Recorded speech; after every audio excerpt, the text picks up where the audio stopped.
Je suis Antonio Gagliardi, artiste. Alors l'œuvre qui est présentée à la Fondation, en fait, la problématique que j'ai, c'est quand même sur l'espace.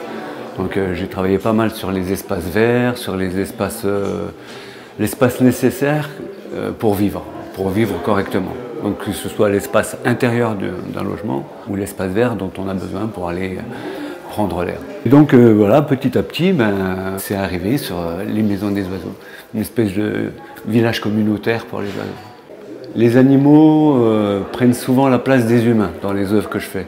Donc ça veut dire qu'au lieu de mettre une personne avec un espace particulier qui va être autour de cette personne, je choisis un animal, petit ou plus grand, et je travaille avec cet animal, sachant que cet animal-là, bon, il fait partie du monde des animaux, mais quelque part, on peut le remplacer par l'humain.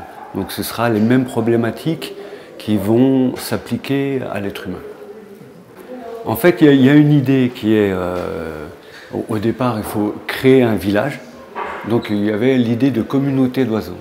Donc il y a les oiseaux qui vivent solitaires, il y en a d'autres qui sont en communauté. Nous, en tant qu'humains, on vit en communauté la plupart du temps, et donc je reprenais l'image de la communauté humaine pour les oiseaux. Donc c'est pour ça que c'est créer d'abord un village.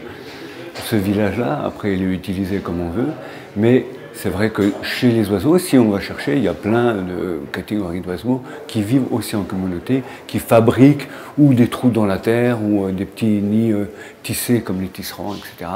Voilà. Donc il y a toujours cette idée d'espace. Il y a quelque chose qui a été vivant ou pas, en général c'est qui a été vivant, les oiseaux, les légumes, etc. Et ce quelque chose prend la place d'un humain, reprend le questionnement qu'on aurait, nous, dans quoi je vis, où est-ce que je vis, quel espace il me faut pour vivre correctement, etc. Maison d'oiseaux.